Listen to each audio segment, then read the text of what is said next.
तो स्वागत है आपका दोस्तों गणित दर्पण चैनल के अंदर। तो आज अपन ने जो टॉपिक लिया है वो है संख्या पद्धति। ये आर.एस. अग्रवाल जो बुक है गणित की, अंक गणित की सबसे शानदार बुक है, उसका जो प्रथम लेसन है, फर्स्ट लेसन है वो है संख्या पद्धति, नंबर सिस्टम। और ये सबसे इम्पोर्टेंट लेसन है क्योंकि ऐसा कोई भी कंपटीशन एग्जाम नहीं है जिसके अंदर इससे संबंधित कोई प्रश्न नहीं आता हो। तो बेसिक लेवल से इसका शुभारंभ करते हैं। साथ ही जो स्कूल के छात्र हैं उनके लिए भी ये उपयोगी साबित होगा क्योंकि छोटी मोटी जो परिभाषा है वो आपके इस वीडियो के अंदर क्लियर हो जाएगी। तो चलिए स्टार्ट करते हैं अपन। सबसे पहली जो इसके संख्या पद्धति के अंदर आता है, यानी संख्याओं से संबंधित अपन इसके अंदर ज्ञान प्राप्त करेंगे। पहली जो है वो है प्राकृत संख्या। अब प्राकृत संख्या किसे कहते हैं, इसका इंग्लिश में नाम है नेचुरल नंबर। कहीं भी आपको एन से प्रेजेंट करना है, इसको कैपिटल एन, यानी इसका जो फर्स्ट लेटर है एन, इसको कैपिटल एन से प्रेजेंट करेंगे। और प्राकृत संख्या किसे कहते हैं, इसको मैंने शॉर्टकट थोड़ी परिभाषा लिखी है, इसको विस्तृत रूप में आप लिख सकते हैं। देखियो कैसे कि एक से अनंत तक की संख्या को हम प्राकृत संख्या कहते हैं। आपको परिभाषा लिखनी है पूरी। एक से अनंत तक की संख्या को प्राकृत संख्या कहते हैं। स्कूल में पढ़ने वाले छात्र ये परिभाषा लिख सकते हैं पूरी अपनी एग्जाम के अंदर। अब देखिए एक से अनंत तक, यानी आपने जितने भी अंक देखे होंगे एक से स्टार्ट करते हैं। जैसे एक लिखा मैंने, फिर दो लिखा, फिर तीन लिखा, फिर चार लिखा, फिर पांच लिखा। अब देखिए ऐसे करते करते अनंत तक जाएंगे। अनंत का अर्थ है इनफाइनाइट, यानी कि इसका कोई अंत नहीं है।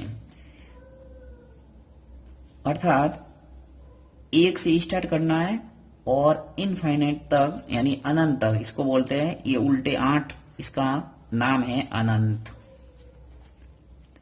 तो प्राकृत संख्या की परिभाषा आपकी क्लियर हो गई होगी कि एक से अनंत तक की संख्या को क्या बोलते हैं, प्राकृत संख्या। नेक्स्ट है पूर्ण संख्या। अब देखिए यहां पे एक और बात क्लियर कर दूंगा कि जैसे आपको एग्जाम में पूछ लिया कि सबसे बड़ी प्राकृत संख्या क्या है, तो सबसे बड़ी प्राकृत संख्या कुछ नहीं है, क्योंकि हर संख्या के आगे एक बड़ी संख्या आपको मिल जाएगी प्राकृत संख्या के आगे। यानी जैसे 2 से बड़ी संख्या कौन सी हुई, 3, 3 से बड़ी संख्या 4, 4 से बड़ी 5, 5 से बड़ी 6, ऐसे चलता रहेगा, इसका कोई अंत नहीं है। अर्थात सबसे बड़ी प्राकृत संख्या कोई होती नहीं है। और यदि ऐसा पूछा जाए कि सबसे छोटी प्राकृत संख्या कौन सी है, तो उसका उत्तर क्या होगा, 1। सबसे छोटी प्राकृत संख्या कौन सी है, 1। ये बात क्लियर हो गई। नेक्स्ट है पूर्ण संख्या। अब पूर्ण संख्या क्या है, देखिए इसको होल नंबर कहते हैं और इसको W से प्रेजेंट करते हैं, यानी कहीं भी आपको W से प्रेजेंट करना है पूर्ण संख्या को। और पूर्ण संख्या क्या है कि शून्य से अनंत तक की संख्या को पूर्ण संख्या कहते हैं। शून्य आ गया शामिल, यानी यहां से क्या था, देखिए प्राकृत संख्या और पूर्ण संख्या के अंदर डिफरेंस क्या हुआ कि यहां से 1 से स्टार्ट हो रही थी, 1 2 3 4 अपन ने स्टार्ट किया अनंत तक, तो ये हो गई प्राकृत संख्या। और पूर्ण संख्या क्या होगी, शून्य से अनंत तक की संख्या को, सिर्फ आपको शून्य को इसके अंदर शामिल करना है। तो यहां मैं लिख रहा हूं शून्य, फिर 1, फिर 2, फिर 3, 4, इस ढंग से डैश डैश डैश डैश, और ये अनंत तक जाना वापस। यानी कि कोई संख्या ऐसी है जो अगर 0 से स्टार्ट हो रही है, 0 से अनंत तक जा रही है, तो वो संख्या क्या कहलाएगी, होल नंबर। तो आपको इस ढंग से इसको दर्शा भी सकते हैं, बराबर करके W। इसको भी ऐसे कैसे दर्शा सकते हैं अपन, बराबर करके N। यानी कि ये प्राकृत संख्या हो गई, 1 से स्टार्ट हो रही है, और पूर्ण संख्या कहां से स्टार्ट हो रही है, शून्य से। तो दोनों की परिभाषा भी आप आराम से लिख सकते हैं। अब देखिए नेक्स्ट है तीसरी जो संख्या है वो है पूर्णांक संख्या है। पूर्णांक संख्या क्या कहलाती है, पूर्णांक संख्या की जो परिभाषा है वो है समस्त ऋणात्मक एवं पूर्ण संख्या को पूर्णांक कहते हैं। ये परिभाषा आप लिख सकते हैं, वापस मैं बता रहा हूं, समस्त ऋणात्मक एवं पूर्ण संख्या क्या कहलाती है, पूर्णांक। अब समस्त ऋणात्मक का क्या मतलब हुआ, देखिए आपने संख्या देखी होगी, कुछ धनात्मक संख्या यानी प्लस वाली संख्या होती है, और कुछ ऋणात्मक संख्या होती है यानी माइनस वाली संख्या। तो पूर्णांक के अंदर आपको जो माइनस वाली संख्या है वो भी शामिल करना है, तो ये क्या बन जाएगी, पूर्णांक। देखिए कैसे, पूर्ण संख्या जैसे मैं लिखता हूं, पहले देखिए 0, फिर 1, फिर 2, ये 3, 4, 5, ऐसे कई संख्या लिख सकते हैं। देखिए यहां पे मैंने लिखा अनंत, ठीक है।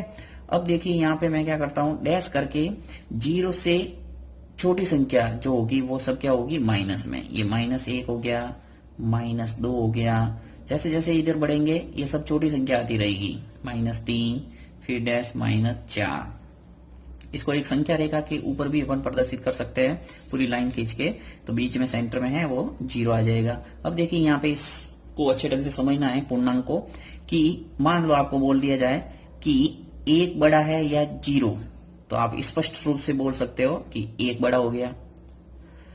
यदि आपको बोला जाए कि -1 बड़ा है या 0, तो आप क्या बोलेंगे? 0 बड़ा है, क्योंकि ये माइनस है, वो माइनस ऋणात्मक चिन्ह आ गया इसके आगे, इसलिए 0 से क्या हुआ? छोटा। अब देखिए ऐसे पूछा जाए कि -1 बड़ा है या -2, तो बड़ा कौन सा हुआ? -1। अर्थात आपने समझ लिया होगा कि जैसे जैसे इधर बढ़ेंगे यानी बाई और बढ़ते जाएंगे, ये संख्या छोटी छोटी आती रहेगी। यानी ये बड़ी है इससे, ये बड़ा है -3 बड़ा है किससे? -4 से। -4 बड़ा होगा किससे? -5 से। इस ढंग से आगे छोटी छोटी संख्या आती रहेगी। और इधर अगर बढ़ेंगे अपन, इस साइड में बढ़ेंगे आगे, तो ये बड़ी बड़ी संख्या आती रहेगी। जैसे स्पष्ट है, 0 से बड़ा है 1, 1 से बड़ा है 2, 2 से बड़ा 3। इस ढंग से बड़ी संख्या आती रहेगी यदि आप दाईं ओर बढ़ेंगे तो। और यदि बाईं ओर बढ़ेंगे तो क्या आएगी? छोटी संख्या। तो मैं यहाँ लिख लेता हूं, इस तरफ बढ़ेंगे तो क्या आएगी? छोटी संख्या, और इधर बढ़ेंगे तो क्या आएगी? बड़ी संख्या। ये आपको एग्जाम के अंदर कुछ प्रश्न कथन के रूप में आते हैं, तो उसको आप अच्छे ढंग से इसका जवाब दे सकते हैं। तो यहाँ पे परिभाषा वापस मैं क्लियर करना चाहूंगा। देखिए, समस्त ऋणात्मक एवं पूर्ण संख्या। समस्त ऋणात्मक का मतलब क्या हुआ? 0 से स्टार्ट होती है ऋणात्मक संख्या, यानी कि शामिल हो गई इसके अंदर। पूर्ण संख्या अपन क्या परिभाषा लिखते हैं कि 0 से अनंत तक की संख्या को क्या बोलते हैं? पूर्ण संख्या। तो 0 से अनंत तक की संख्या को क्या बोलते हैं? पूर्ण संख्या। यहाँ से स्टार्ट होगी 0 से, इसके अंदर ये ऋणात्मक संख्या भी ऐड हो गई। देखिए -1, -2, -3, -4 ऐसे चलता रहेगा, ये भी अनंत तक चलेगा, इसका वो कोई एंड नहीं है। तो यानी कि इसके अंदर समस्त ऋणात्मक संख्या भी जुड़ गई, तो ये बन गया पूर्णांक। क्लियर है? पूर्णांक संख्या भी। चलिए नेक्स्ट जो संख्या देखते हैं वो है परिमेय संख्या। परिमेय संख्या किसे कहते हैं? इसकी परिभाषा आपको इस ढंग से याद रखना है कि ऐसी संख्या जिन्हें P/Q के रूप में लिखा जा सकता है। अब P और Q है क्या? P और Q क्या है? पूर्णांक। और पूर्णांक की परिभाषा पहले मैंने क्लियर कर दी है कि पूर्णांक क्या है?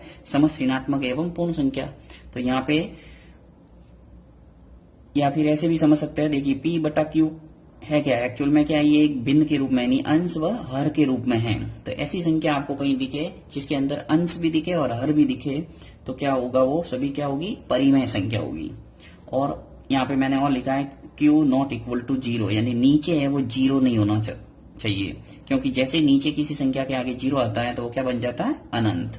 तो यहाँ पे देखते हैं अपन, देखिए कौन कौन सी संख्या परिमेय होगी। जैसे देखिए मैं लिखता हूं 1, ये भी एक परिमेय संख्या है। ये एग्जाम्पल बता रहा हूं आपको मैं परिमेय संख्या के। तो परिमेय संख्या के एग्जाम्पल के रूप में जैसे 1 हो गया, फिर कुछ भी संख्या 2, 3, ये सब परिमेय संख्या है। इसी ढंग की माइनस में भी लिख सकते हैं, -2, -7, -9, कुछ भी संख्या आप जो लिखोगे वो सब क्या परिमेय संख्या हो जाएगी, क्योंकि ये इन सभी को मैं P/Q के रूप में लिख सकता हूँ। P/Q के रूप में कैसे? देखिए अंश व हर के रूप में जैसे लिखना है मुझे, 1 को लिखना है, तो 1 को मैं कैसे लिख सकता हूँ? लिख सकता हूँ 2/2। जब 2 में 2 का भाग दूंगा तो क्या आएगा? 1। इसी प्रकार जैसे 2 लिखना है मुझे, तो मैं क्या करूंगा? 4 में 4/2 लिख सकता हूँ, यानी 4 में 2 का भाग दूंगा तो क्या आएगा? 2। इस ढंग से यानी P/Q के रूप में इसको लिख सकते हैं, अंश व हर के रूप में लिखा जा सकता है, तो वो क्या हो गई? परिमेय संख्या। इसी प्रकार की आप सीधा भिन्न के रूप में भी लिख सकते हैं, जैसे 1/2 लिख लो, 3/4 लिख लो, -7/9 लिख लो।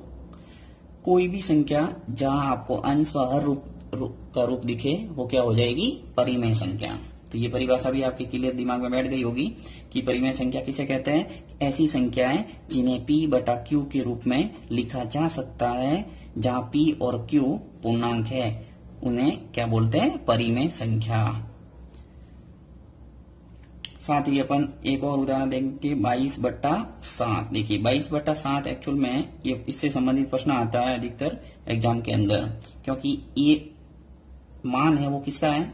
पाई का मान, जहां अपन क्षेत्रफल से संबंधित जो टॉपिक अपन ने पढ़ा था, तो मैंने बताया था आपको पाई का मान क्या होता है 22/7। और ये पाई है वो तो है अपरिमेय, आगे अपन पढ़ेंगे अपरिमेय संख्या। देखिए यहाँ पर भी मैं इसको क्लियर कर देता हूं कि जो पाई है वो क्या है, अपरिमेय संख्या है। और ये जो संख्या है 22/7 ये क्या है, परिमेय। तो यदि आपको 22/7 मिले, क्योंकि ये देखिए P/Q का रूप दिख रहा है मुझे, तो ये क्या हुई, परिमेय संख्या। और यदि आपको पूछा जाए कि पाई है वो क्या है, तो पाई है वो क्या है, अपरिमेय संख्या है। इस बात को हमेशा दिमाग में रखना है।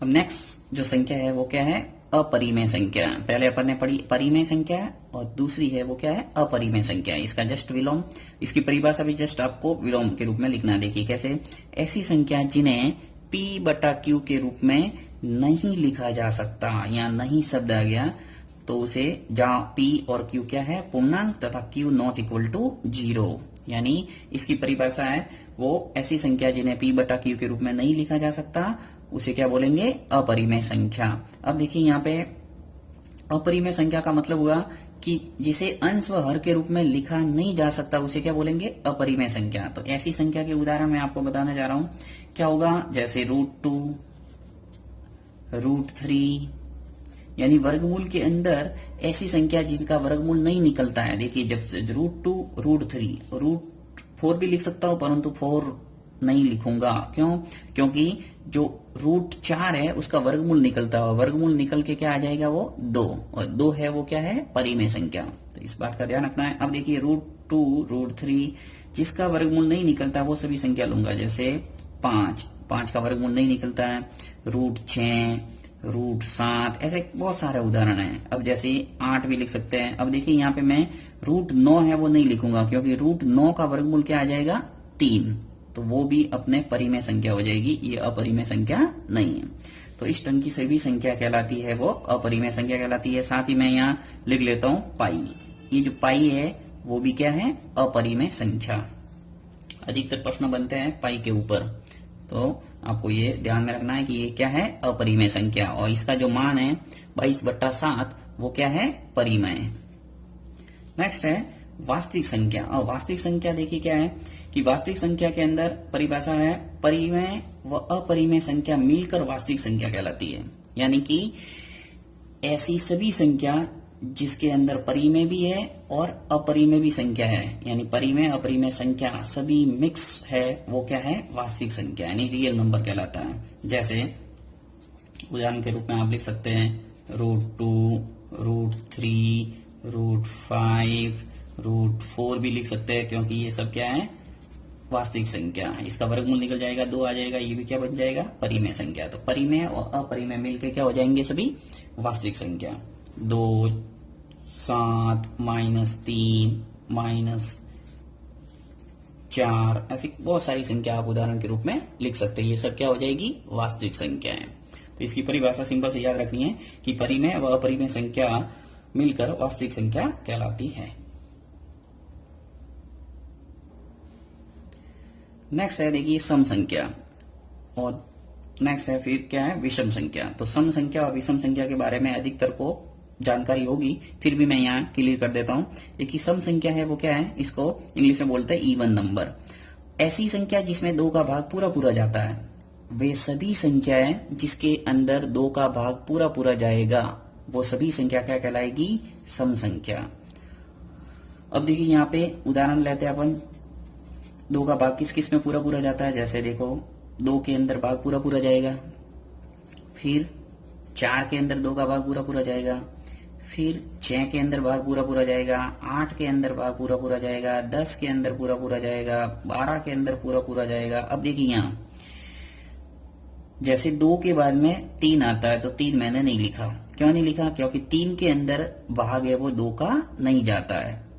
4 के बाद में 5 आता है, 5 मैंने नहीं लिखा है, क्योंकि 5 के अंदर भाग 2 का भाग नहीं जाता है, पूरा पूरा नहीं जाता है। वैसे अपन भाग देना चाहे तो पॉइंट के रूप में निकाल सकते हैं, परंतु यहाँ बात है वो शर्त क्या है, पूरा पूरा जाना चाहिए। जैसे फॉर एग्जाम्पल अपन देखते हैं, देखिए 8 लिया मैंने और इसके अंदर 2 का भाग देता हूं मैं, तो 2 का भाग दिया, 2 एकम 2, 2 दूनी 4, 2 तिया 6 और 2 चौके 8, यानी 4 बार इसका भाग है वो पूरा पूरा गया, शेष आ गया 0। तो पूरा पूरा भाग जाना चाहिए, पॉइंट के रूप में भाग नहीं जाए। तो ऐसी संख्या जिसके अंदर 2 का भाग पूरा पूरा जाता है वो सभी संख्या क्या कहलाती है? सम संख्या, इवन नंबर, राइट। अब देखिए विषम संख्या।